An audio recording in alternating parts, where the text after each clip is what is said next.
Today is Friday, March 26, 2021. Coming up on Roland Martin Unfiltered, thug cops in Georgia arrest a state lawmaker as she knocked on the door of Governor Brian Kemp's office as he was signing the Georgia voter suppression bill. We're going to break it down. And civil rights groups, voting rights groups, they have already filed a lawsuit against the state of Georgia with regards to this bill. Folks, we're going to be sitting here talking about that and other issues. Can this be resolved by abolishing the filibuster? We'll see. Plus, Jacob Blake files an excessive force lawsuit against the police officer in Kenosha, Wisconsin, who shot him in the back. And folks, also on today's show, we will continue our focus on what's happening on Capitol Hill as well, where the focus still is, can Democrats stick together to drive an agenda that speaks to our issues? We're going to break all of that stuff down right here on Roland Martin Unfiltered. It's time to bring the funk. Let's go. He's got it. Whatever the biz, he's on it. Whatever it is, he's got the scoop, the fact, the find. And when it breaks, he's right on time. And it's rolling. Best believe he's knowing. Putting it down from sports to news to politics. With entertainment just for kicks, he's rolling.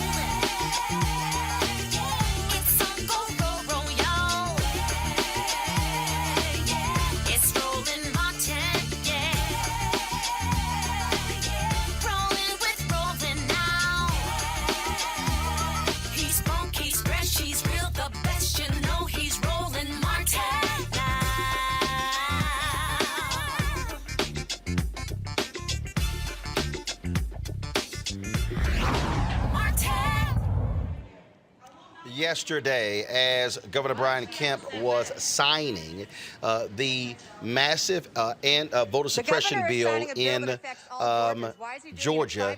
This took place as State Representative Parker Cannon was trying to get access to his office where he was signing the bill. Listen.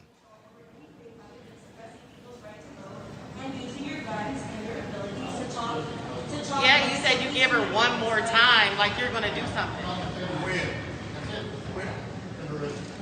Are you serious? No, you are not. Represent.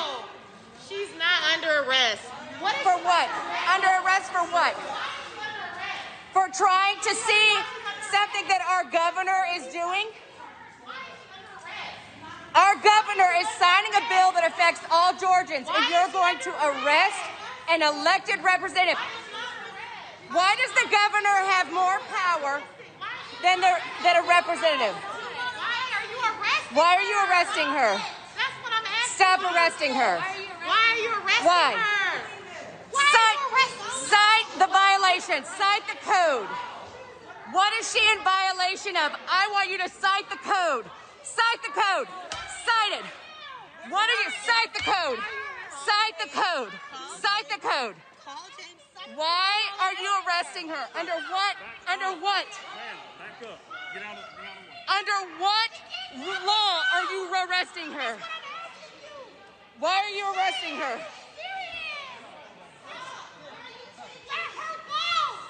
Why are you arresting her? Tell us now. Why are you arresting her? Cite it.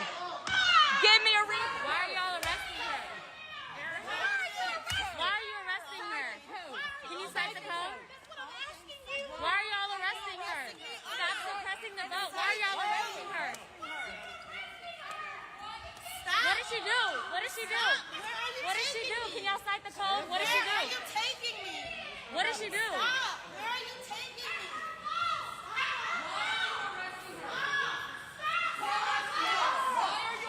What can y'all? What did she do? What did she do? What did she do? What did she do? What did she do? What did she do? What did she do? What did she do? Excuse me. What did she do? What did she do? What did she do? What did she do? What did she do? What did she do? That will affect all Georgians, and you are choosing to Why is she arrest getting arrested? an elected official. You are choosing Why to are y'all arresting her? Why are y'all arresting her? What did she do? What did she do? cite the statute. What did she Cite do? the statute that you are Y'all need to be arresting Governor Kemp. Let me say something. We sit here every single day and we defend these bad bills, like SB 202. And all we asked is for her to be able to see them sign a bill that is signing our rights away. And you arrested her. She did not touch anybody.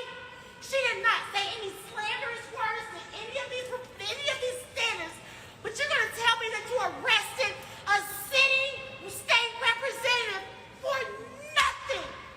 She didn't do anything but knock on the governor's door. I'm done. I'm so done. I'm so done. Protect and serve who? Protect and serve who? Protect and serve the Georgians. Because she knocked on the door. You just arrested a state representative. I'm done. She was elected to serve the people of Georgia, the same as Governor Kemp. Now, folks, just to understand again what happened there, they represented State Representative Parker Cannon because she knocked on the door, charged her with 2 felonies as a result. Joining us right now is State Rep Renita Shannon of Decatur. Glad to have you back on Roland Martin Unfiltered. This goes to show you how the governor utilizes his thug police, knocking on the door. Seriously, that results in an arrest? Absolutely. And you hit the nail on the head because after what we saw on January 6th, with Trump supporters storming and desecrating the DC Capitol. And these people were treated nicely by police. Some of them were even helped out of the Capitol. Certainly nobody was arrested on the spot. And Representative Cannon, who was just knocking on a door, which, by the way, is a part of our job. What many people don't understand is when bills are being signed, we are invited to watch those bill signings. So what she was doing was a part of her job, and state troopers treated her worse than they treated the folks in DC on January 6th. There been any response from the governor's office, any at all? No, not to my knowledge. The governor has not said a word, but again, I mean, this is par for the course in the Capitol. We have seen where Republicans have used state troopers to basically put their hands on Black women legislators whenever they get the chance. If you remember, in 2018, Senator Nikema Williams was arrested just for standing with her constituents who were asking after the election where Stacey Abrams ran for governor. Constituents were in the Capitol saying count every vote because they wanted to make sure that every vote was counted in that election. And she was arrested. So there's no shortage of state troopers being used to put their hands on Black women legislators. Is the response? Has the governor said anything about how his troopers conducted themselves? I have not seen anything, but when you think about the fact that they are always used in a very political way, I don't expect the governor to say anything because I'm sure he thinks that they were correct in what they did. This, of course, this is turning to obviously a massive fight now. You now have some people calling for boycotts. National Black Justice Coalition, they actually called for PGA Tour players not to play in the Masters. Yesterday, Black Voters Matter, they were actually protesting outside at the airport there, trying to get Delta to stand up. And then there are others who are saying, no, first of all, folks, chill with the economic boycott. We're not there yet. Your response to those calls for an economic boycott of Georgia because of this passage? Well, I understand why people are calling for economic boycott because at the end of the day, these corporations headquartered right here in Georgia cannot basically wrap their arms around Black Georgians during Black History Month and talk about our culture and promote our culture. But when our rights are under attack, they have nothing to say. And what we have been asking them to do is nothing. It's not like they've not done it before. When we have had other bills come through the legislature that would be bad for business, their voices have been really, really loud. So why do we have to drag them to stand up over voting rights? At the end of the day, we are a significant part of their revenue. And so if they can't stand up for us, then why would we stand up economically for them? I was looking at a tweet from Eric Erickson, conservative Eric Erickson, who said, hey, you know what? This bill really doesn't do that much. Why are folks making a big deal out of this? And I said, well, if that's the case, why the hell do it?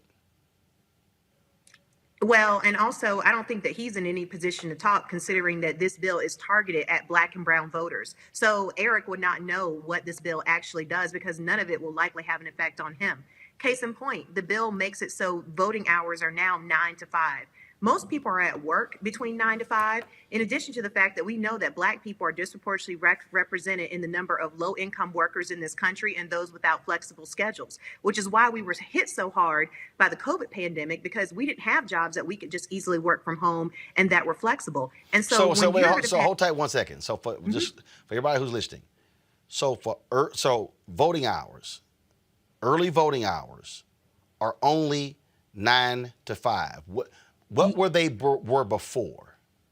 All voting hours 9 to 5, unless you make an exception. Voting hours before this bill passed were generally 7 a.m. to 7 p.m. We would always tell voters across the state, if you get in line by 7 p.m., you are able to vote. So wait a minute, are you saying on election? Wait, hold up. So even on election day? On election day? Voting ends at 5 p.m.? That is correct. The standard voting hours, you start at the baseline of 9 to 5 in this bill. Yes, those are the voting hours, and you have to jump through hurdles in order to make an exception to be able to vote outside of those times. Absolutely. The other thing it does is it restricts when you can drop off your absentee ballot. So this is also very restrictive. The bill says that you can't drop off your absentee ballot unless voting is during the early voting period, unless voting is going on, which means you can't drop off your absentee ballot except between the hours of 9 to 5. Wait. So if I have an absentee ballot and I'm trying to drop it off before I go to work, I can't do it until 9 o'clock. because That is correct. because they're moving this BS about security. Mm-hmm. They're moving the drop boxes inside, correct? That is correct. So whereas now the way it is, the drop boxes are out there at any time. You could just, hey, 9 o'clock at night, you could drop your ballot off. They're only allowing you to drop off an absentee ballot during the same hours. Well, why in the hell am I going to sit and do that? Might as well go in and vote. Absolutely. And it's even worse than that. So you're correct. You can't even drop your absentee ballot off on your way home from work. The other thing that it makes a crime is to drop off somebody else's absentee ballot. So think about this. If you have an elderly parent who has decided to vote using absentee, because a lot of times it's hard for seniors to make their way out to the polls or really anywhere. So frequently they will use their adult children to, handle many of the things that just make it easier for them. So if you want to drop off your elderly parent's absentee ballot, that is a crime. This bill makes it a crime to drop off somebody else's absentee ballot. Wait. So you're okay. And for folks listening, that if I lived in Georgia and my mom or dad voted absentee, they physically have to carry their ballot and drop it off in the ballot box. I can't get their ballot that's signed and sealed and drop it off. That is correct. They would have the choice of either dropping it off themselves in the drop box or mailing it in. And we all know that USPS is not running in the ways that it used to run. So it's very risky to put anything in the mail nowadays and expect it to be on time delivered wherever you want it to go. That's correct. That's now a crime. Mm-hmm. And when you say a crime, explain that. In the bill, it's listed as a crime, and there are quite a few areas where it's a felony crime. Some of these things, for example, watching people vote is now a crime. There are several things in the bill that are a crime now. Some of them misdemeanors, some of them felonies. So if I drop it off, then you drop it off. So therefore, we can prosecute you for dropping off your parents' absentee ballot. Absolutely, because it is not your absentee ballot. Yes. What else? Because see, I love all these conservatives, especially these black conservatives, who keep saying, hey, what's the big deal with a voter ID? This bill is not about voter ID. This bill was a 2-page bill that then blew up to a 100-page bill, correct? That's correct. Mm-hmm. Absolutely. There are many things in this bill that are really just meant to target black and brown voters and to just make it harder to vote for anybody. This bill even goes after the judges. It says in the bill, you know how sometimes a poll might not open on time because maybe they're having an issue with the machines? This bill now says that judges have to use clear and convincing evidence to even be able to extend poll hours. So it's even going after the discretion of judges. We have had no problems with judges using their discretion to say that a polling location may need to be open later because of logistical issues that may have happened earlier in the day. This bill now even makes judges have to jump through more hurdles to show the exact reason why they would allow a poll to stay open later. It reduces early voting times. I mean, there are so many things in this bill, in addition to what you're hearing on national media, which is making it a crime to give folks water and snacks near the polling location. Mm-hmm. So, and again, I go back to Eric's tweet, this really doesn't do much. When we talk about, but what it also does, which is quite nefarious, the state legislatures can essentially overturn a county elections board. And Republicans also are always about local control. This bill also restricts county election boards from making their own decisions about voting in their own counties, correct? Absolutely. There's a state takeover mechanism. And in addition to that, we have seen countless bills get passed this session, which hadn't even been covered by media, but we've seen countless bills to gut current board of elections in counties where have a history of racial discrimination against black voters. We are seeing boards be gutted to say, listen, if you're on the board of election today, that whole board is being wiped clean, and new people will be seated based on political appointments for these boards. So they're doing a lot of things to make sure that at the end of the day, when Trump was looking for those 12,000 votes, he tried to pressure the Secretary of State to find him. This bill will give many avenues the next time the Secretary of State gets pressured by someone to overturn an election. And I heard one of these white Republicans actually say, we're in charge of the election. We get to determine how everything goes. I didn't hear that comment, but it would not surprise me. As I've said before, what you are seeing happen across the country is that Republicans elected a committed white supremacist to the president of the United States. And when Trump failed to win re-election, they, since that point, have made it their business to go and try to invalidate all of the votes of Black and brown voters, because they largely turned out and powered the win that we have with Joe Biden and the U.S. Senate seats. They are making it their business to target Black and brown voters. That's just what it is. All right, State Representative Renita Shannon, we certainly appreciate it. Thank you so very much. Anytime. Thank you. All right, folks, I want to bring in someone who is with a part of the lawsuit that's taking place there in Georgia, and that is Francis Johnson, board chair of the New Georgia Project. Francis, glad to have you on Roland Martin Unfiltered.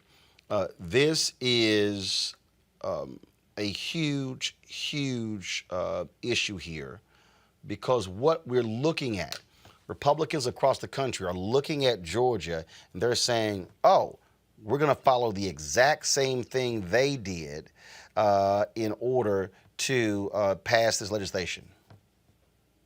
That's correct. And Georgia is setting the blueprint for the rest of the nation that wants to resurrect Jim Crow. Georgia did it in time for Palm Sunday, but make no mistake about it, the other states that were in play in this past election, the failed bid of Donald Trump to be reelected, will follow suit as well. I got a slight issue here with your picture. We're going to get that fixed. And so we're going to pull you up in just 1 second. Let me bring up our panel here. Michael Imhotep, he's the host of the African History Network show. Dr. Nyambe Carter, Howard University Department of Political Science.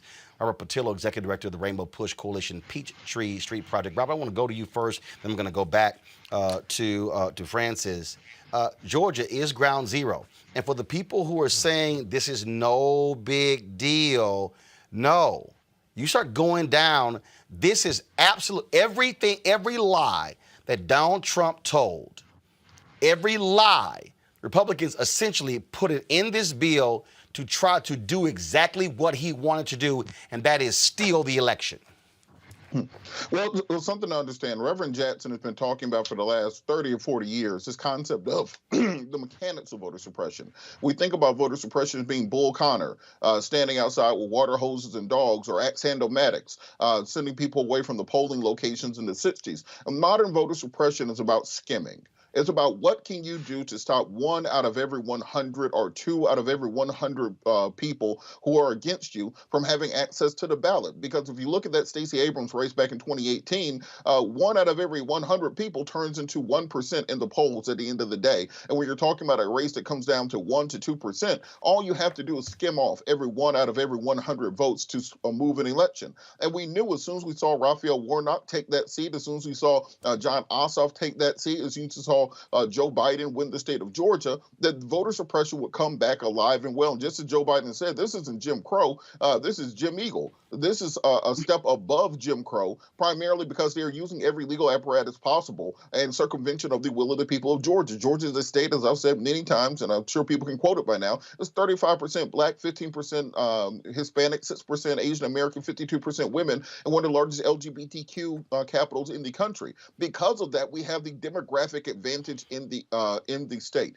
The only way to beat a demographic advantage is to go to the refs, is to change the rules from under. As most deaf ones said, we start keeping pace, they start switching up the tempo, and that's what they are doing. First, in 2004, 2005, they wanted to have the voter ID bill then, which required you to buy a $10 state voter ID because they said in-person voter fraud was the issue. We took that to court and got struck down as a poll tax. Now they're saying that absentee ballots are the place where voter fraud is taking place. That's because back then, elderly white voters, old Confederates, were voting for Republicans. Now elderly voters are old veterans of the Civil Rights Movement, and they're voting for Democrats, and now they have to make it harder for them. There's no rational basis for these laws to be put in place. Therefore, they are trying to skirt and circumvent democracy in order to put an oligarchical and an autocratic Republican regime in place that does not reflect the will of the people of the state of Georgia. And they understand that this is the last stand of the Confederacy. That it wasn't Bull Run, it wasn't First and Second Manassas. The last battle of the Confederacy is taking place right now in Georgia. The 2022 election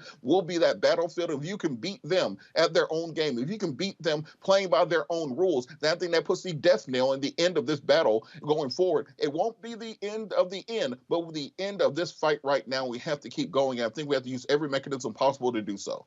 Let's go back to Francis. Francis, the thing that we're looking at here, first of all, this lawsuit that's being filed, Mark Elias is filing on behalf of the New Georgia Voter Project, as well as Black Voters Matter and others.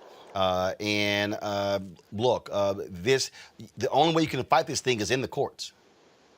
Absolutely. The New Georgia Project, as well as Black Voters Matter and RISE, will mortgage every asset we have to defend the right to vote. This attempt to resurrect Jim Crow will be met toe-to-toe in the federal courts.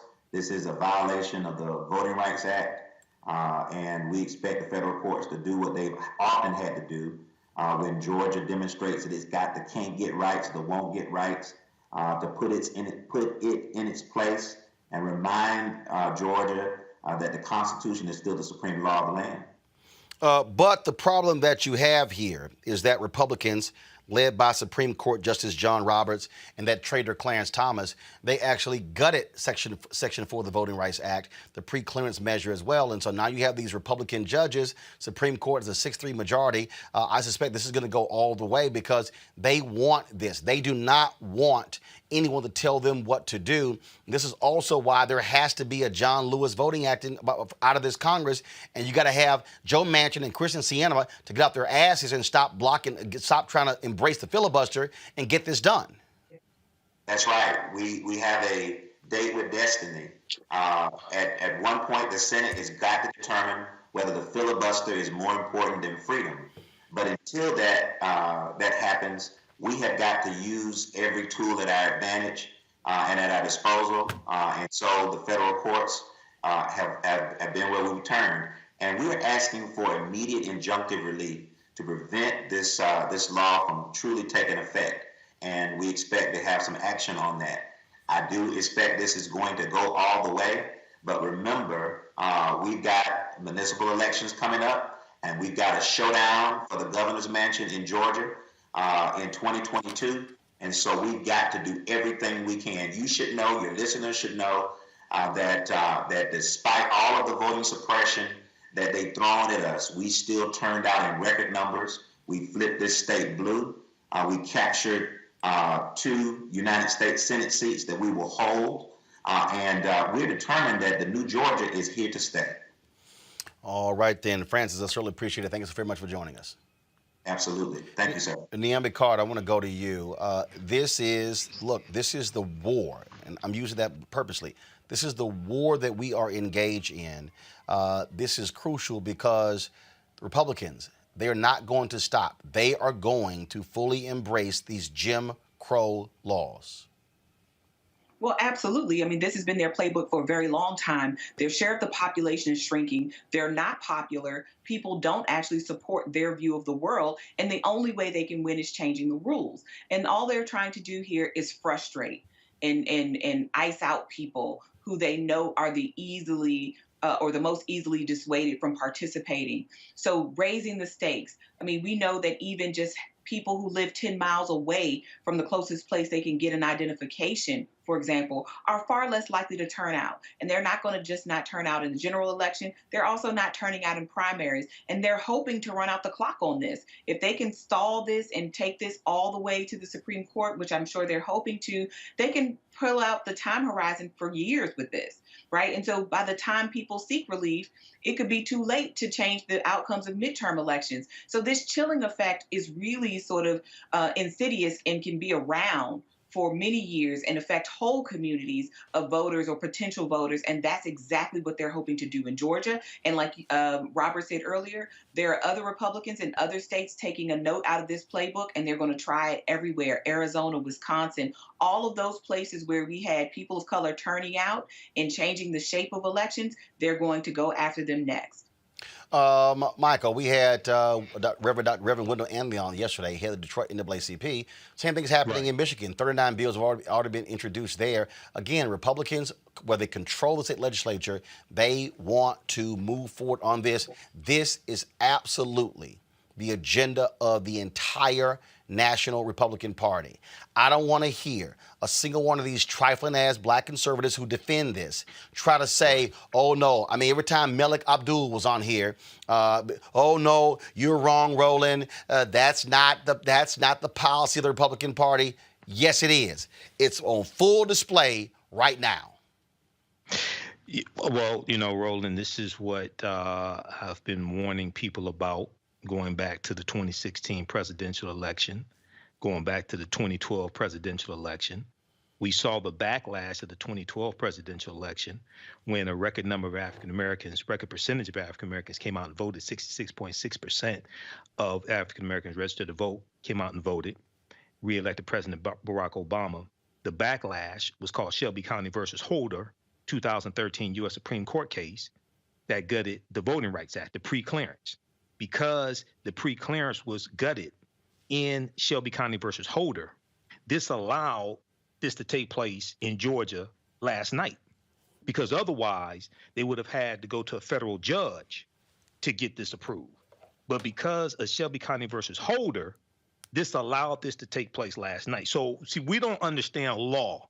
And politics is the legal distribution of scarce wealth, power, and resources, and we don't understand how to defend ourselves against these threats. This is the white backlash that always comes after periods of time of advancement of African Americans. If you go back to when Stacey Abrams ran in 2018 in Georgia for governor, you had some black people saying they weren't voting for her because she didn't have a black agenda. But your dumb ass let somebody who has an anti-black agenda become governor, and he signed this law. I guarantee you, if Stacey Abrams had become governor, she would have vetoed the bill. See, we're playing a game of political football and don't know the difference between a first down and a touchdown, and wonder why we don't have any points on the board. So this is all-out war. As I said 4 weeks ago on your show, we have to engage in all-out economic guerrilla warfare. I'm totally with Latasha and Cliff Albright, but it's in the courts. They're gonna file lawsuits in the courts. You have to do that, but it's not just in the courts to fight. It's in the streets. And it's nationwide economic boycotts on these few corporations, okay? And I hope you bring up how many of these same corporations spoke out with force and threatened economic withdrawal from the state of Indiana and the state of North Carolina when you had the transgender bathroom bills in 2015 and 2016. But now many of these same corporations, many of them have laryngitis now. I hope we talk about that as well. Well, and that is the case. I mean, Robert, you're there in Georgia. They're putting massive pressure on Coca-Cola, Home Depot, on Delta, on UPS, and other companies, the Georgia Chamber of Commerce, and frankly, the statements have been lukewarm. And I'm telling you right now, you've already seen some protests outside of these companies. I think, look, if this thing moves forward and these companies don't say anything, you're going to see the ratcheting up of these companies being targeted, and it's going to be even more placed on them. Well, Wednesday afternoon, myself, Reverend Jackson, Reverend Todd Yeary, we're on the phone with Coca-Cola to talk about this exact issue.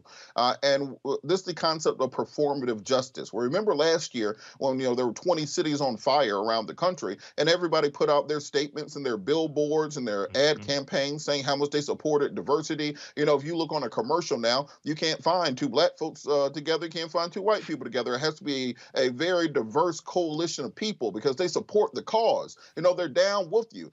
They believe in supporting black people. They're going to give some money to different organizations. But when the rubber hits the road, when it's time to talk about laws, when it's time to talk about the one thing that can change the lives and the future of people in this country, now the performance is over. The little song and dance was fine then. The little commercials and billboards and T-shirts and slogans, they were fine then. But when it is time to say we're going to stop buying your sugar water unless you stop these Republicans from stealing the right to vote, we're going to stop buying hammers and nails from you. We're going to stop putting our packages and parcels to your service. At this time, we're going to stop buying from Georgia Pacific and Mohawk Industries. Now they get very quiet. So it's important to understand what real allyship is. Allyship is not saying you support me and putting your hand over my, putting your arm over my shoulder and sinking a knife in. Allyship is being ready to fight the real fight, and this is when the rubber hits the road. And what we're seeing in Georgia, we're going to see around the country. We saw this in 2006 with the Stand Your Ground laws. They started in states like Georgia and deep red states. Then they spread to 21 states around the country. And by the time we realized they were on the books when Trayvon Martin was killed, it was too late because they had become entrenched in state legislatures nationwide. You're going to see very similar efforts such as this to stop the vote, and we're going to have to push through a Voting Rights Act for the 21st century that is now before the United States Senate, because Republicans understand that this is their last stand. They are not a dying, they are a dead party. That party died back during the Bush administration because that is when they had to make the corrupt bargain, the Faustian bargain with the Tea Party in order to get their numbers up, and then they were completely overtaken by the MAGA movement. There's no longer a Republican Party, it's now a MAGA party, with Republicans being a third party in America. A recent survey said 34% of Americans are independent, 33% are Democrats, 28% identify as Republicans. Republicans have not won a popular vote in a federal election since 2004. So if you are 17 years old, you have never seen a Republican win the popular vote. They have only won the popular vote one time in the last 30 years because they are a dying party. The 50 Republican senators represent 41 million fewer people than the 50 Democratic senators. So without voter suppression, without bending the rules, they will no longer be even relevant to U.S. politics. And this idea that we keep hearing that, well, we can't get rid of the filibuster because if Republicans take back power, then we won't be able to stop them. Well, hell, if you push through a real voting rights act, they ain't going to get back in power because they haven't won any elections and they represent 40 million fewer people than the rest of the country. So it's time to take the gloves off, understand that these people have not been even attempting to play fair. We should have realized that with Merrick Garland, and it's time to take the gloves off and fight this out the way that has to be fought to win this battle. Niambe, on that point, that is exactly what I've been saying, and also for all these people who folks been sending me messages all week. Oh man, you keep talking about voting. When you had that young black conservative arm from Georgia, he was talking about doing for self. Let me explain something to you. You can talk about doing for self all you want to, but if they control the state house in Georgia and the state senate in Georgia and a governor's mansion in Georgia, they gonna put it on the ass of black people in Albany, Columbus, Athens, Atlanta, Savannah, all those places. Because for all of y'all out there, okay, who've been sending me text, tweets, and all kind of crap, talking about I'm wrong. Man, you kept pressing this whole deal on voting. Let me explain something what they also have done. They also have, like for instance in Alabama, they've told the cities there, Birmingham, Montgomery, with black mayors, y'all can't pass your own Confederate laws. You can't take down Confederate statues. We oversee you. Georgia passed a bill. So for all y'all folk who running your damn mouths in the bullshit y'all been sending to me, Dr. Carr, you know what they did? They passed a law that said no cities can defund the police. So where you have black people elected, black mayors and black city council members, the white Republicans in Georgia have said, y'all cannot run your cities as you see fit. We are telling you what to do. So for all y'all people who keep saying, I don't know why you keep talking about voting, because they are going to look at everything you do, your schools, your police departments, they gonna hit every single thing, and then y'all gonna be saying, I mean, what happened? Because you got stuck on stupid thinking this black conservative was talking about self-sufficiency when all those white Republicans supporting him, they ain't voting for nothing y'all care about.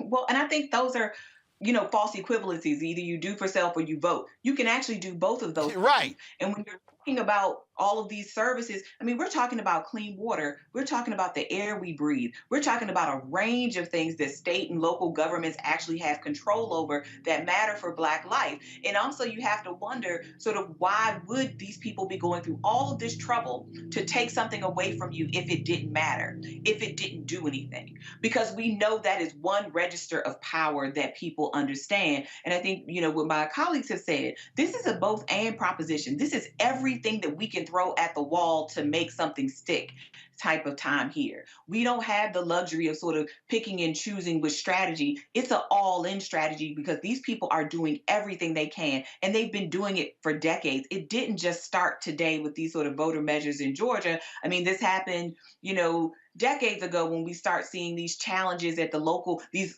scarcely used state laws to challenge people's voting rights. I mean, it starts with projects like Red Map, which in 2010, when these people were forecasting what Robert was talking about, they already know that they're losing, right? That the demographic tide has shifted. They are nobodies left. And so what did they do? They said, well, let's look at these states where we can take over these legislatures and we can change the rules for those states. And if we can control the states, then we can control what happens at the national level. And that's precisely what they did. And if we're not paying attention and being as forward thinking and really as uncaring and sort of savage about the policies and protecting those policies that are going to help extend our lives, then we are really not in the fight. And so talking about voting as if it doesn't matter, or that if it means the exclusion of all these other things, I think is a really short-sighted strategy. We have to be thinking about all the different things we can leverage and bring to the table to really bring about a more just life. What we want is to not be as oppressed as we are today. And that's always what this fight has been about, is about throwing off oppression and trying to get underneath this white supremacy that has its foot on all of our necks. But if we're talking about going at this one way or the other, if we think we can live in this country and sort of leave it to the majority of this country, right? Or leave it to some small segment of this country that wants to kill us every chance they get and think we're going to be okay, then we are in for a very rude awakening. See, Michael, the thing that is just really, again, is just really cracking me up with all these people, okay, is and I've said this, and this is where Black people need to stop being gullible, okay? Because first of all, Black people have been doing self-sufficiency for a long time, okay? So ain't no argument over self-sufficiency. The problem is when you say, well, that really ain't my concern, that ain't my fight, and when you defended the Republicans in Georgia. Well, I don't understand what Black folks, see, this is what the brother literally was tweeting me.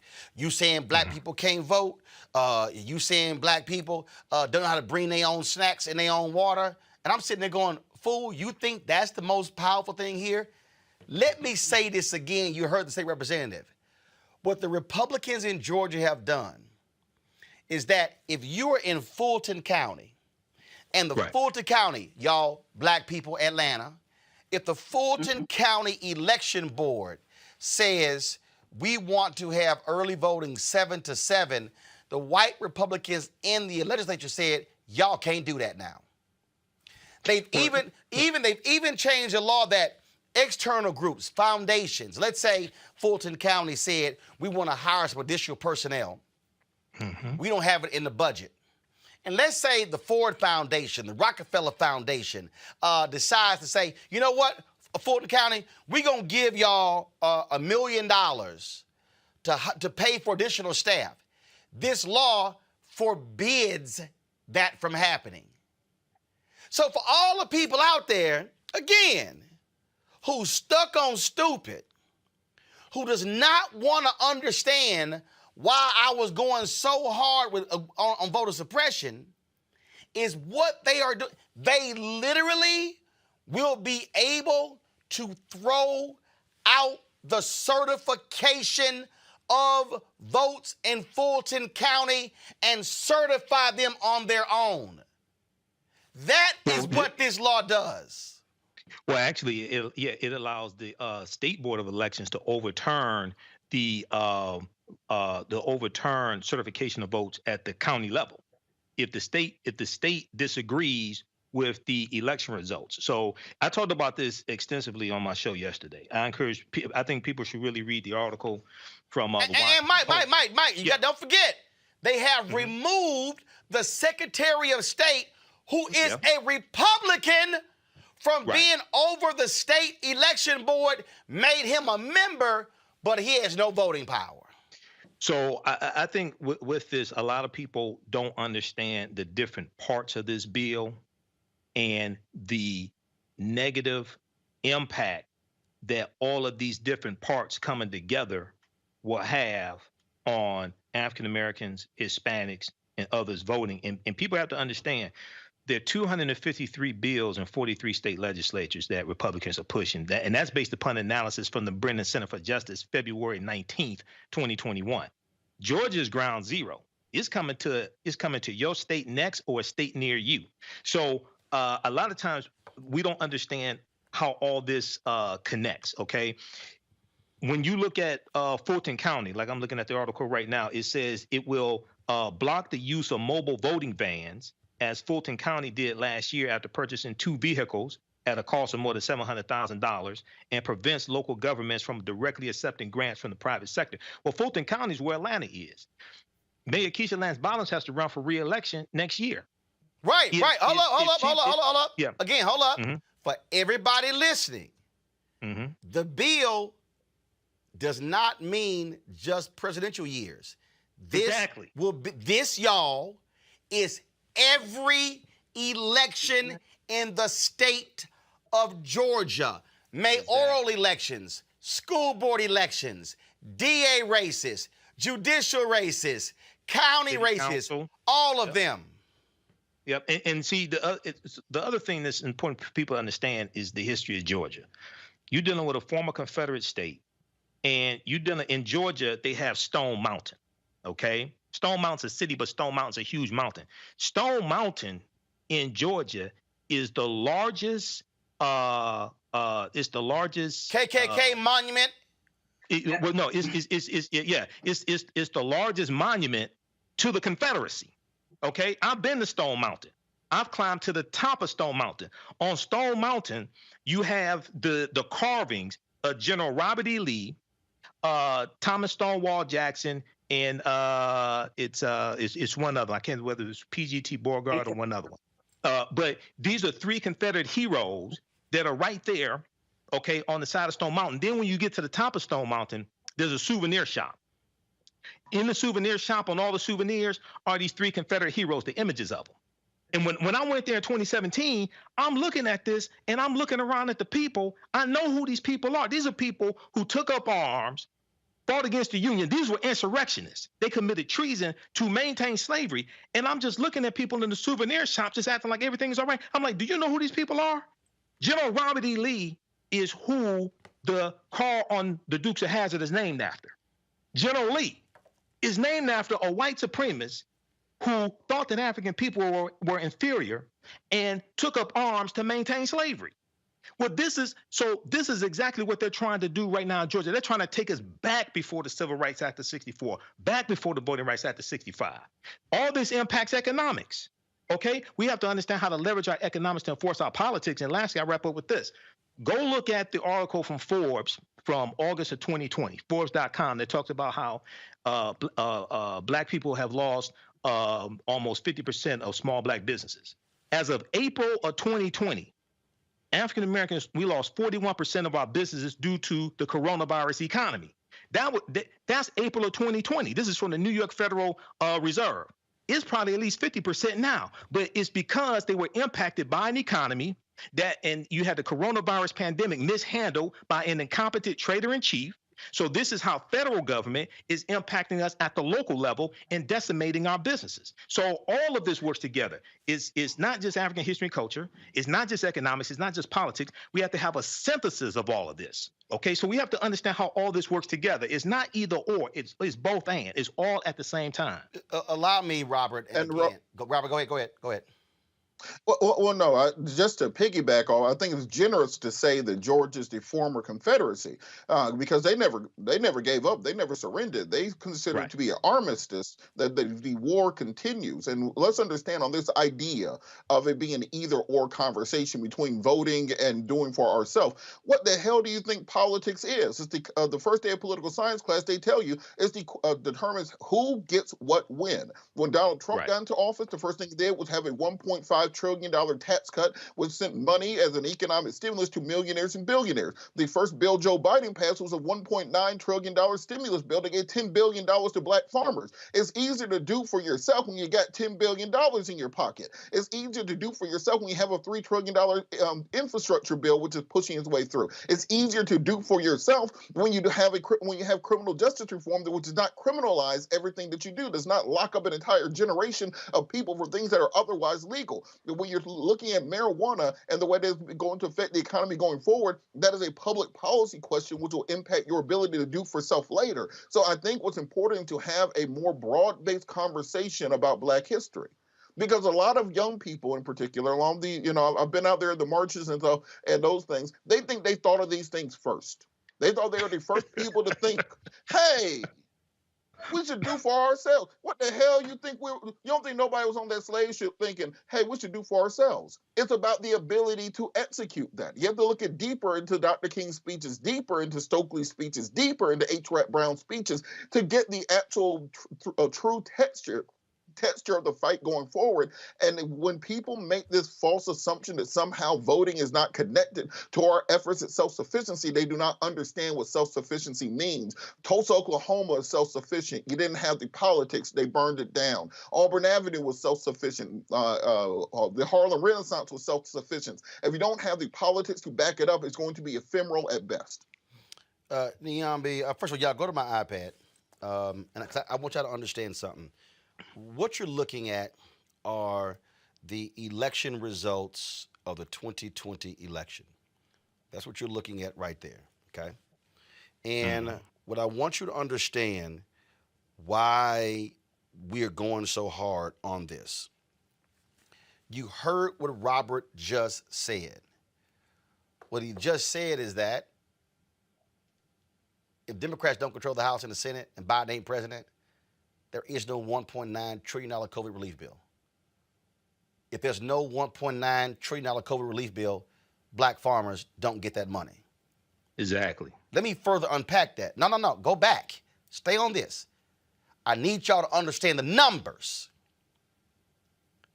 I need you to understand the numbers. Arizona, look at the numbers. Joe Biden, 1,672,143 votes. Donald Trump, 1,661,686 votes. That means Arizona was decided by 10,457 votes. Let me go down to Wisconsin. Here is Wisconsin. Joe Biden, 1,630,866 votes.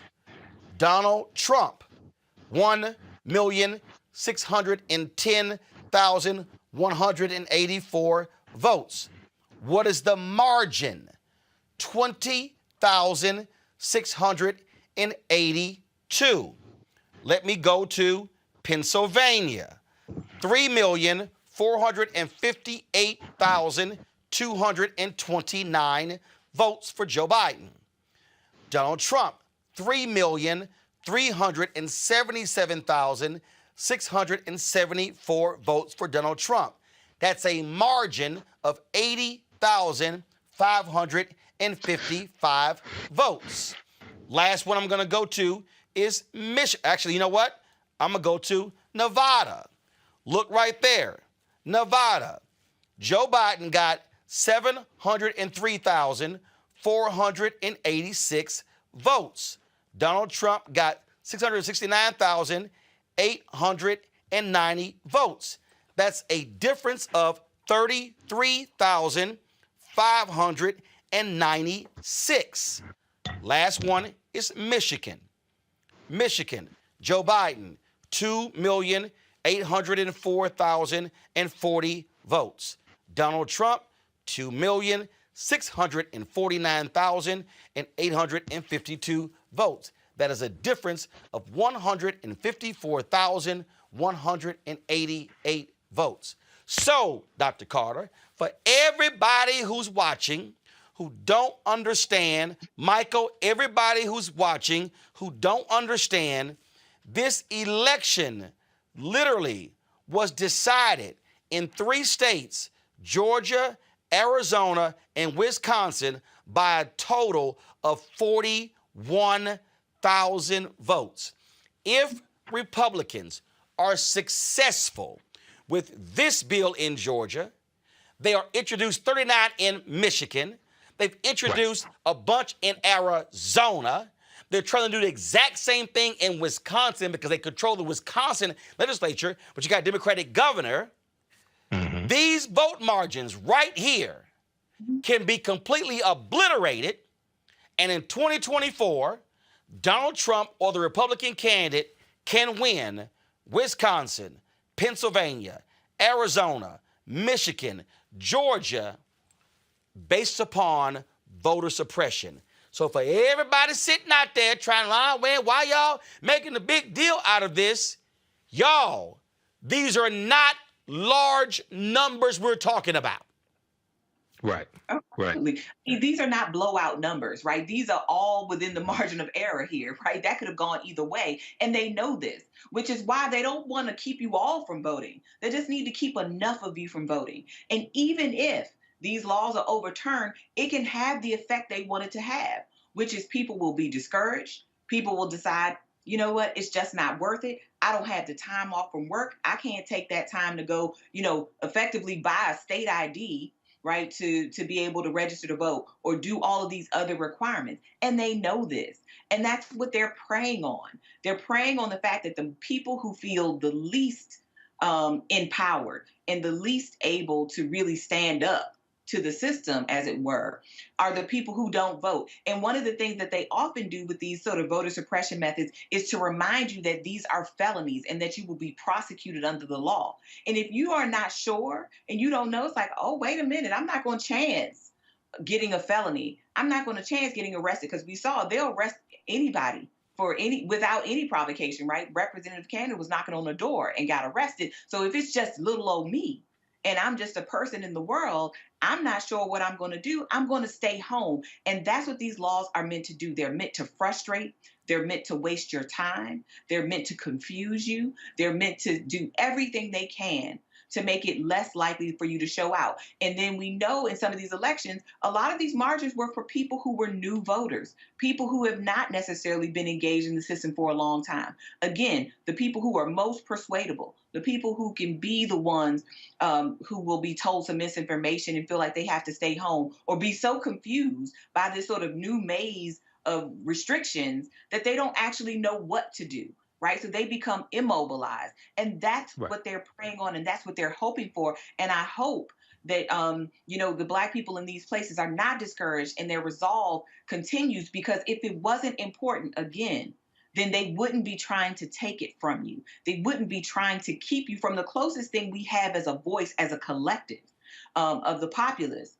They wouldn't be trying to keep you from it. This thing is absolutely important and it's sacred. And they know that. And that's why they're going to go after it again and again and again. And they've been doing it steadily since 2013 with Shelby County v. Holder. And they know that as long as they have that filibuster in the Senate, they can hold up H.R. 1 and anything that looks like a semblance of trying to actually protect Black people in other communities that are minoritized in this country from the voting booth. And that's what they're going to do every step of the way. It's going to be a fight. Michael, I got this idiot named Dre Smith on our YouTube channel.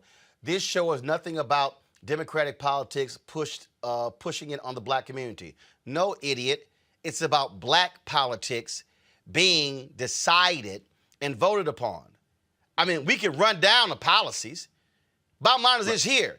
Black folks don't show out in Georgia and elect Ossoff and Warnock Mitch McConnell is Senate Majority Leader. Mitch McConnell controls the judges. Bill, COVID doesn't get passed. George Floyd Justice Act, forget about it. Ain't gonna happen. HR 1 ain't gonna happen. That COVID bill ain't gonna. I can go down a whole list of stuff that's not gonna happen. See, and this is the problem, Michael, for all these simple Simon ass people who keep saying, all you want are folks to vote Republican. Excuse me, Democrat. Show me a Republican in the United States Senate that gives a damn about our issues. Take your time. Show me a Republican in the House that gives a damn about our issues.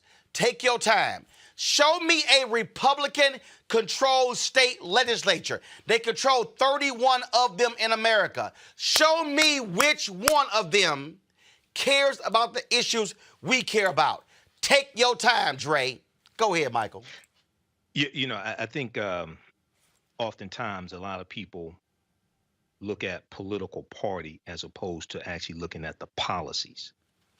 What's most important are the policies and how they impact African Americans and how they impact people in general. I'm neither Democrat nor Republican, but I study policy and I'm not stupid.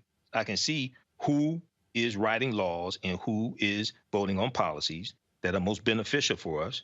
And I can see who is blocking those policies consistently. Now, maybe at the local level and even at the city level, usually that's not partisan. Usually you don't have a Democratic candidate and a Republican candidate running for mayor. That's usually nonpartisan. But at the federal level, U.S. House of Representatives, U.S. Senate, the White House, okay, it's very clear if you actually study this. And I'm somebody that's actually been involved in writing public policy for the city of Detroit. So being involved in that, helping to write an executive order for the city of Detroit a few years ago, that helped me gain a better understanding of politics as well. But, you know, Roland, I think another thing that people are confusing is thinking that voting is the only aspect of politics, and it's not. Voting is just one part. Another aspect of politics is holding elected officials accountable and continue to push your agenda after the election, leveraging your economics to enforce your politics after the election. Very quickly, Roland, I don't know if you saw or read about the interview that Tom Vilsack, U.S. Secretary of Agriculture, just did yesterday. And it's with the Washington Post. I talked about this on my show last night.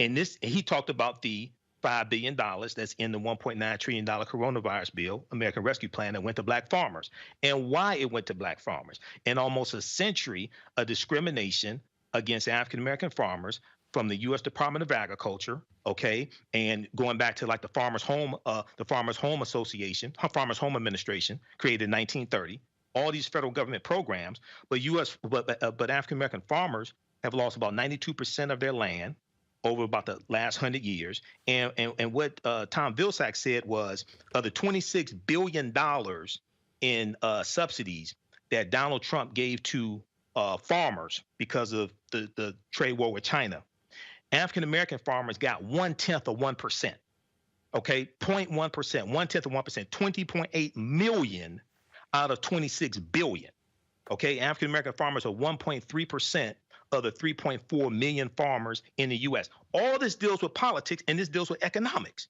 because African-American farmers lost about 12 million acres of land.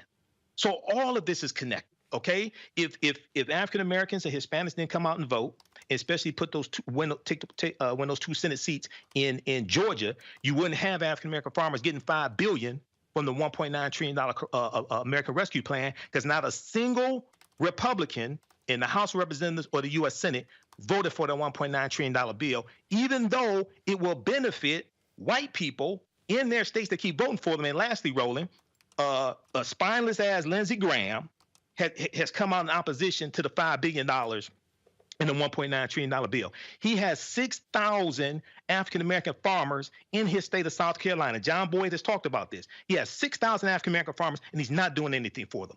Politics is the legal distribution of scarce wealth, power, and resources. All of this is connected. It simply is. And so I just want people to understand why we're laying this out, because other shows are not going to do it. They're going to focus on the process. We are trying to connect all of these pieces and all of these dots and get you to understand. Niambi, I know you have to go, but I want to bring in even the whole issue in Texas. Here you have this black elections administrator there in Harris County. The Republicans, the governor is literally saying that this issue, election integrity reform, is more important than COVID in Texas. One of the what they want to do is same thing. They're looking at Georgia, and one of the things that they want to do, Diambi, they literally want to outlaw curbside voting. Mm-hmm. All curbside voting is you stay in your car. Yeah. You drive the hell up. You present your information. They hand you a ballot. You vote in your car. You hand it back, and they process it. No. We want to make you get your ass out your car and physically walk into the building. It does not matter. And then we saw in 2020, Ohio, Texas, others, one drop box per county. Now with the Georgia law, oh yeah, we're gonna do one drop box, but it's gonna be inside the location. And as the representative said, you can only drop it off when the location is open 9 to 5. Come on, y'all. Come on. Final comment, look, go ahead. Texas sees the writing on the walls, just like Georgia saw it, just like Florida is seeing it, right? They know what's coming. And you cannot going to beat back these demographics by playing fair, right? So they know what they have to do. And I will say this, and this is funny because Texas was already a notoriously difficult place to vote in the first place. So the fact that they're going to be more draconian and more stringent just lets you know how much in fear they are for the change that is coming. And it will get to them. It's just a matter of when. But in the meantime, they're going to obstruct.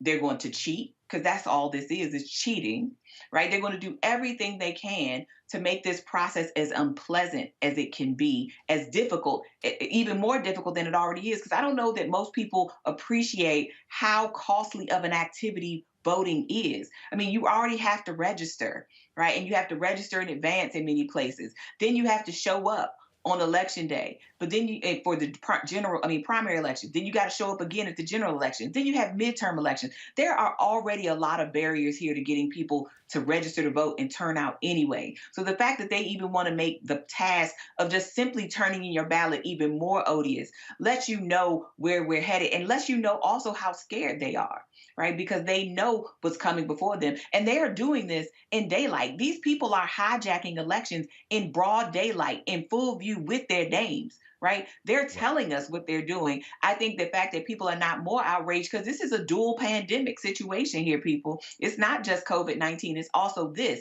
and these voting rights issues. And if we don't have good voting rights and can actually elect the representatives that we want, who can actually look out for our interests, we're going to have a continued terrible response to this COVID-19, and this pandemic will become endemic very quickly. And we will see how our lives turn out and see how dangerous voting really can get, right? If this thing is not addressed and gotten under control. And with silly governors and these corrupt legislatures, you're going to continue to get bad outcomes for Black folks, quite frankly. All right, then, Dr. Diambi Collier, we appreciate it. Thanks a lot. Michael and Robert, hold tight 1 second. We'll be back on Roland Martin Unfiltered in just a moment. Georgia lawmakers have unleashed an all-out attack on voting rights this year, including through the introduction of more than 80 anti-voting bills since the legislative session began in January. Two of the worst voter suppression bills in the nation right now are SB 202 and HB 531, and they are rapidly moving through a flawed and non-transparent process in the Georgia General Assembly. It should come as no surprise that these bills are a reaction to increased participation by Black voters. That context is critical to understanding the purpose and impact of these voter suppression bills. Georgia lawmakers want to restrict voting access by significantly restricting the use and availability of secure drop boxes, by restricting the ability for voters to cast provisional ballots, and by adding new ID requirements for absentee voting. They're also seeking to allow for unlimited voter challenges, which is particularly troublesome given that just this past January 2020 runoff, tens of thousands of Georgia voters were subjected to baseless, untimely, and potentially discriminatory voter challenges. Georgia lawmakers want to criminalize people for giving out free food and water to voters who are standing in extremely long lines. It can last anywhere from 2 to 5 to even 10 hours. The NAACP Legal Defense Fund is in partnership with a coalition of on-the-ground partners, including Black Voters Matter, All Voting is Local, and Fair Fight, to push back on SB 202 and HB 531. If you live in Georgia, please call the Georgia General Assembly line and ask to be connected to your representative. Tell them to vote against SB 202 and against HB 531. If you live outside of Georgia, you can still help by contacting your U.S. senators and asking them to support H.R. 1, the For the People Act. Please call your elected officials today and join us in the fight to protect voting rights. Black TV does matter, dang it. Hey, what's up, y'all? It's your boy Jacob Lattimore, and you're now watching Roland Martin right now. All right, folks, let's go to Kenosha, Wisconsin, where Jacob Blake has actually filed a lawsuit against the cop who shot him, that's left him paralyzed. We might remember that led to, this was the video that took place there in Kenosha, Wisconsin, where the police officers there were trying to detain him. You see him walking over to the side of his car, and they're following right behind him with the gun as if, I mean, no weapon or anything. And all of a sudden, the cop just unloads on him in the car. And that, of course, sparked massive riots there in Kenosha, Wisconsin. Rustin Shesky, of course, was the former Kenosha officer. Of course, this took place while he was trying to get into his SUV following a domestic dispute. Of course, captured on video by a bystander. Blake, as I said, paralyzed, filed a lawsuit on Thursday accusing the officer of excessive force. The, of course, charges were not filed against the officer. They basically defended him, but this is, hopefully you will see some civil action here. That's really his only recourse left, Robert. Absolutely, and I think this is a pretty clear-cut case, and this is one of those cases going to be headed towards settlement because cities, as we've seen, one, you have the issue of qualified immunity for the officer, so the officer doesn't have to pay directly out. So whenever you see these police brutality cases, just like in Breonna Taylor, just like with George Floyd, you're seeing the city paying out multi-million-dollar settlements in order to prevent these things from going to trial, and that's what we're probably going to see in this case. It's terrible to have a nation where the police departments and cities are more interested in maintaining white supremacy and maintaining racism than in saving money. They would rather pay the fine or pay the cost of doing business to be able to continue to shoot black people than they would to make the type of structural reforms that are necessary to stop these things from happening going forward. So what we're going to have to start doing, and it's a hard thing to try to say to a family where they're talking about life-changing amounts of money. Eventually, we're going to take one of these to trial.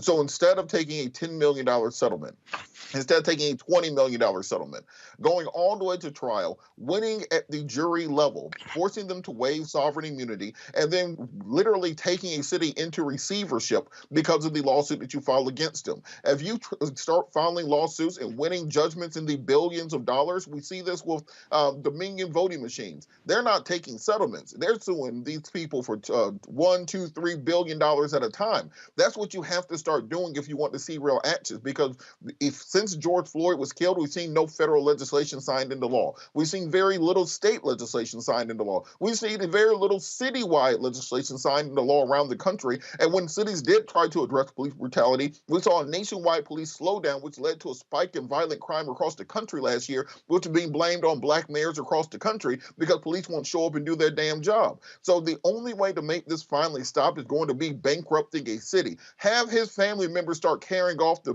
marble pillars at the courthouse. Start renaming streets after his auntie and uncle because they own the city now, and then you'll see police brutality be moderated and mitigated down. Michael. Roland, this ties right into the previous segment that we just talked about, because the prosecutor here in the Wisconsin area refused to press charges against the officers, but the prosecutor is elected. Once again, this ties into politics. It's beyond just voting. This ties into politics. So when we have people fighting for police reform and people want to defund the police, or people want to reduce responsibilities and reallocate resources, you're dealing with laws. You're dealing with policies. Well, who puts those in place? People who are elected and people who are appointed by people who are elected. Well, how do they get in office?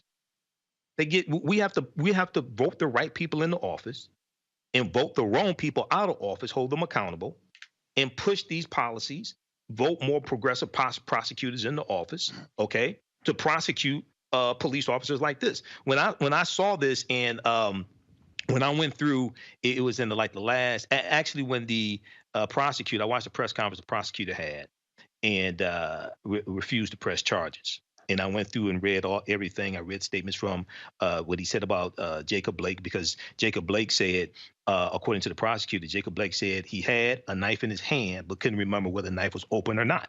Okay. When I saw put all the pieces together, I came to the conclusion that it was excessive use of force, because Blake was shot 7 times at close range. And to me, that was an excessive use of force. Okay. So this would be a civil lawsuit. They'll probably have to pay out money in a civil lawsuit, but then you have to look at reforming policies in the police department so things like this won't happen. And then also, I don't remember what the percentage of African American police officers are at this police department, but the other thing is changing the culture of policing. And I've said this before. At the end of the day, in a lot of these police departments, many of us are going to have to apply to these police departments as they start firing more of these white supremacists. Okay, who are they going to replace them with? Where are they going to come from? Many of us are going to have to become police officers, to be the officers that we want to see, the guardians, not the warriors, not to inflict police brutality upon people, but to serve and protect, to actually be the type of police officers that we want to be. And those are less opportunities for white supremacists to be officers. Filibuster here. Mitch McConnell actually had the audacity, Robert, to stand up and say that the filibuster has had no racial history at all. Dick Durbin, senator from Illinois, took exception to that. This is what he said on the floor of the United States Senate. There was a statement made by Senator McConnell, the Republican leader, yesterday, which is nothing short of amazing. At a press conference, he said of the filibuster, and I quote, "It has no racial history at all, none." Amazing that he would say that. If you go back and study the history of this body, John Caldwell Calhoun, senator from South Carolina, started in early parts of the 19th century of using this unlimited debate to protect slave states, to protect the interests of the southern states. And that progressed in history to the point where in modern times, at least in the 20th century, the filibuster was used consistently to stop federalizing the crime of lynching. I don't know who would argue in Kentucky or anywhere else that the crime of lynching has nothing to do with race. But the filibuster was used to protect federalizing that crime. And it was used in an effort to stop the bills that were trying to outlaw a poll tax. Poll tax? That meant you had to pay to be able to vote. It was used in the South to try and discourage African Americans from voting. It clearly was racial. And the filibuster was used over and over again to protect a vote on the Senate floor, this Senate floor, from taking place on the poll tax. Then fast forward several decades to the 1960s. Richard Russell of Georgia he was the architect, the legislative architect of the filibuster that stopped the civil rights bills in the 1960s. Certainly, Senator McConnell, who was working in the Senate at that time as an intern, if I'm not mistaken, must remember the filibuster being used against a civil rights bill. And to say that the filibuster has no racial history at all, none, is to ignore the obvious. It's amazing, Robert, just the BS that comes out of these Republicans' mouths. Oh, no racial history whatsoever. Well, the longest filibuster in U.S. history was Strom Thurmond filibustering the Civil Rights Act. You know, if you want to trace United States senators from South Carolina, that is enough right there to have all the racial impact from John C. Calhoun, part of the corrupt bargain, to Strom Thurmond from South Carolina, to Lindsey Graham now. All they are doing is enforcing racism because what they understand is that they can no longer win the policies of America. If you go to a college campus, there's no droves of 20-year-olds putting on GOP and MAGA hats. They do not support the policies of the future. America is becoming an increasingly black and brown country. We're going to be a majority minority country in less than 20 years, because before the estimates were that singularity was coming in 2024, they have now revised that up to 2036. So white people are no longer going to be a majority in this country. If they do not have the political ideals that young people support, if they represent 40 million fewer people in the Senate, if they've lost the popular vote in presidential election for the last 17 years and for the majority of the last 30 years, then what other choice do they have than to gum up the wheels of progress? They know right now that H.R. 1, that the restoration of the Voting Rights Act in the Senate right now, will be effectively the end of the Republican Party as we know it today. Donald Trump said it last year that they could not win another election when voting at that level. Ted Cruz said last year that they had to stop voter reform, or Republicans would never win another election. The Speaker of the House in Georgia, Ralston, said that we had absentee ballots at this level, that they would not be able to win the election. This is why they wanted to put people out there in the middle of a pandemic to vote, because they would rather you drop dead after you ring that ballot for them than to have absentee balloting and to be able to have a democratic process where you have a representative government. Simply the fact that we have a president, or we had a president who lost one election by 8 million votes and then lost the previous election by 3 million votes and still could argue that he won the election, is proof that they are not interested in the will of the American people, and they're willing to fight and die to maintain any system which will help them to maintain power. And Democrats have to stop pussyfooting around. They have to stop playing this old game of chivalry when the other person has a shank in their hand, because what we are saying is that if you do not get Joe Manchin and Christian Sinema on board, if you do not at least require a talking filibuster, go back to that rule. If you do not reform the filibuster at all, we will not be able to push through voting reforms. We will not be able to push through student loan reform. We will not be able to push through the types of progressive reforms that people voted for in every election in the last 30 years. And if you do so, guess what? When Republicans get back into power, it will be a no-holds-barred assault on our system of government. Do you think that if you think that we aren't getting rid of the filibuster, guess what? If they have a 51 to 49 majority after the next election, they damn sure getting rid of the filibuster. And they're going to push through every conservative justice, every conservative judge, every conservative policy, every tax cut, because they know this might be their last dance at the rodeo, so they got to get everything done while they can. It's time to stop dancing and start fighting. Absolutely. This just in.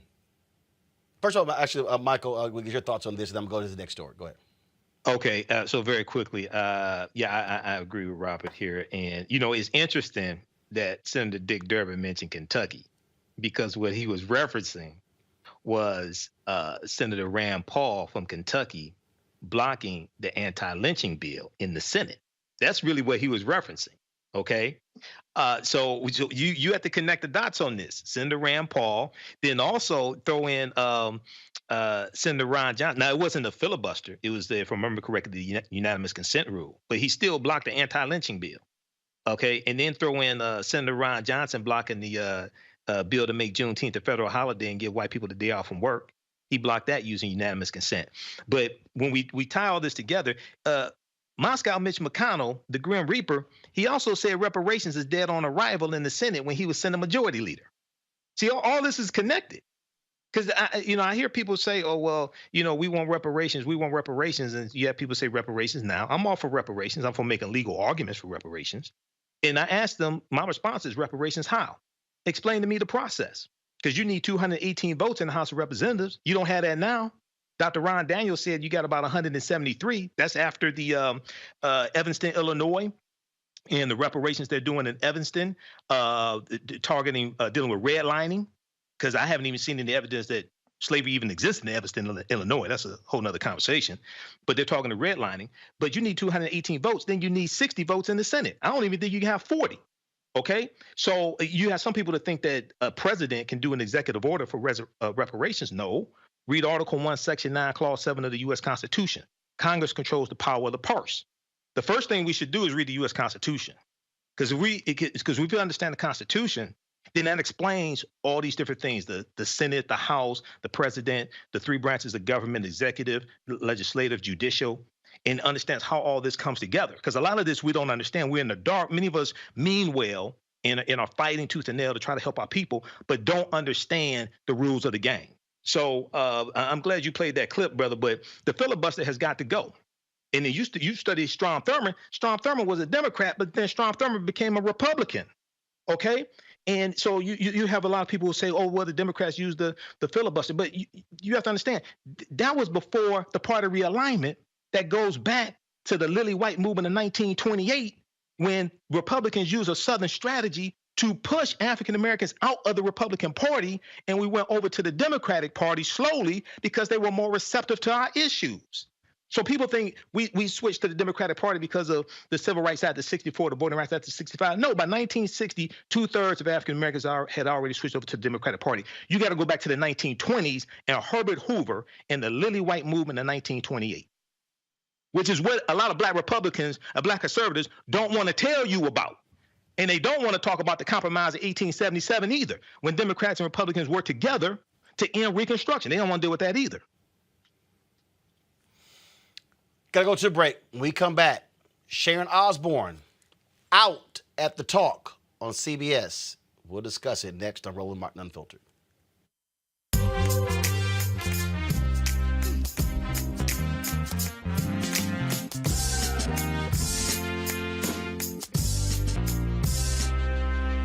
Who needs a little love today? Who needs some love sent their way? Who needs love? Love. Who needs a little love today? Who needs some love sent their way? Who needs love? Who needs love?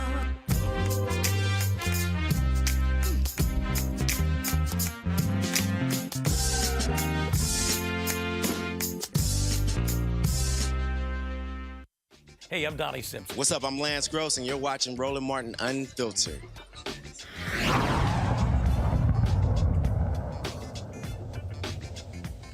Well, after the little flare-up over her support of Piers Morgan on the talk, Sharon Osbourne, she is out as a member of the talk panel. Of course, the show is going to return on April 12th. This is the breaking news banner. This is right here on Deadline.com. Go ahead right to my iPad, please. She exits the talk after allegations of misconduct and racist remarks. Show returns April 12th. You might remember there were a variety of folks who talked about what took place. CBS actually, they had a investigation. This was the statement that they put out. The events of the March 10th broadcast were upsetting to everyone involved, including the audience watching at home. As part of our review, we concluded that Sharon's behavior toward her co-host during the March 10th episode did not align with our values for a respectful workplace. We also did not find any evidence that CBS executives orchestrated the discussion or blindsided any of the hosts. Y'all remember, that's what Sharon actually alleged. At the same time, we acknowledge the network and studio teams, as well as the showrunners, are accountable for what happened during that broadcast, as it was clear the co-hosts were not properly prepared by the staff for a complex and sensitive discussion involving race. During this week's hiatus, we are coordinating workshops, listening sessions, and training about equity, inclusion, and cultural awareness for the hosts, producers, and crew. Going forward, we are identifying plans to enhance the producing staff and producing procedures to better serve the host, the production, and ultimately our viewers. Now, of course, she was one of the original hosts. Sharon Osbourne was there 11 years, and you might remember Holly Robinson Pete had actually posted, y'all, that Sharon once called her ghetto and was responsible for her being booted off of the talk. Sharon's lawyers sent Holly a cease and desist letter demanding she take down those comments from social media. Yashar Ali posted a story where he talked about other comments that Sharon Osbourne made, negative comments about Julie Chen and other hosts on the show. Michael, what do you make of Sharon Osbourne getting the boot? Here she was defending her boy Piers Morgan, who walked off his show and got the boot. Now her defending him led to her getting the boot.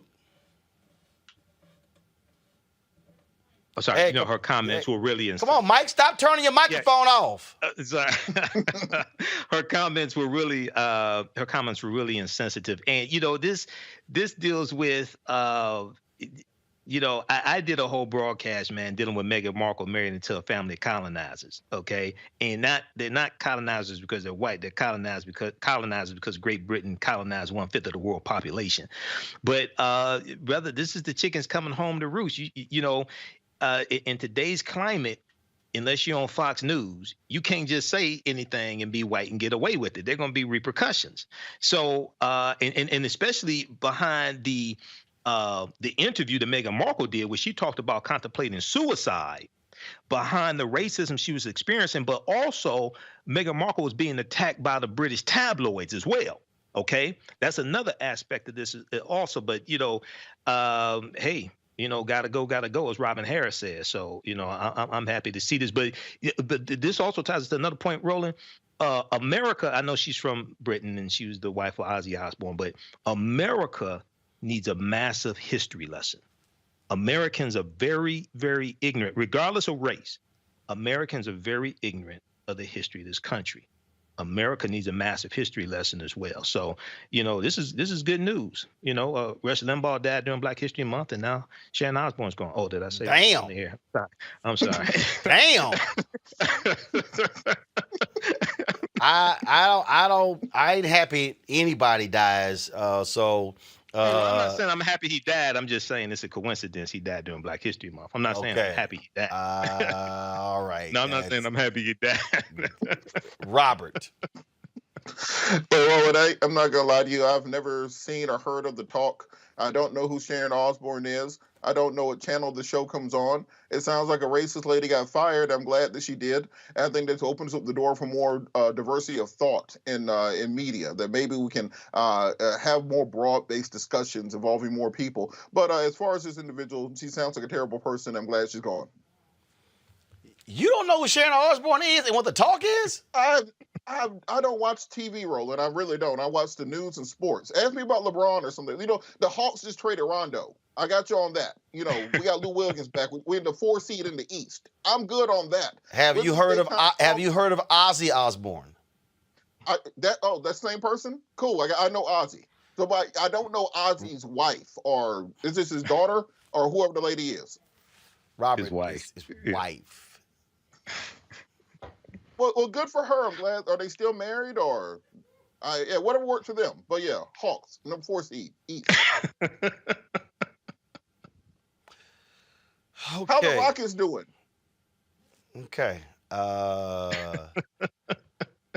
when you say Rockets, are you talking about NASA? Lord have mercy. No, the Houston Rockets. He is sitting here. He don't know Sharon. He don't know the talk. He don't know what network it's on. Okay. But also is not a TV show that I don't watch it. I've seen clips of it before, but I kept up on what was going on with it because I do radio 6 days a week. I kept up with what was going on. Sharon Osbourne and the comments she made about Meghan Markle, things like this. So Well, see, go ahead. The reason this is still a huge deal is because CBS has a massive race problem. We've been covering the 2 executives with CBS-owned operating stations who were suspended because of their leadership there. That NABJ, I'm on the board. We released a statement calling for them to be fired. That investigation is ongoing. We've gotten calls from people from all aspects of CBS. We had Dr. Rachel on talking about, of course, what she experienced, toxic behavior on the CBS syndicate side. We've heard stuff from CBS Radio, CBS News. I mean, all throughout. So look, George Cheeks, who's all over CBS, he knows they've got a massive company-wide problem of significant issues at CBS. And so it's no surprise that she's out. And you know what? I would love to see them bring back Holly Robinson Peete. Yeah, that'd be good. And when I saw the statement that she said, Sharon Osbourne said Holly Robinson Peete is ghetto, I'm like, wait a second, hold on. 21 Jump Street, Holly Robinson Peete said. So, it's clear Sharon Osbourne is like out of touch with reality also. Okay, that's clear as well. So, well, she, she declined saying, she said she'd never said that, but yeah, got it. Well, she ain't Are we that. talking about Rodney Peete, who used to play for the Eagles? Holly Robinson Peete is his wife. Yeah. Okay, gotcha. Okay, cool. Right. All right, we here. I got you. 21 Jump Street, Holly Robinson. Robert, you don't know Holly Robinson Peete. Not in the slightest. Couldn't pick her up a lineup. From 21 Jump Street? I don't watch. I was 4 when 21 back Jump in the Street was 80s? The TV show on. back in the 80s, 84. 21. Oh, yes, okay. I was born in '84. I was like 3. I know. I don't know. Your Purple Rain came out, man. Your Purple Rain came out. I remember Rodney Peete because I was a Randall Cunningham fan, and Rodney Peete was the quarterback after him. I remember Ozzy Osbourne, but I didn't know we were required to know people's wives going forward. So, look, just send me the cliff notes on it or something. But boy, Holly Robinson Peete has stature in her own right. She ain't just Mrs. Rodney Peete. I just don't know those things.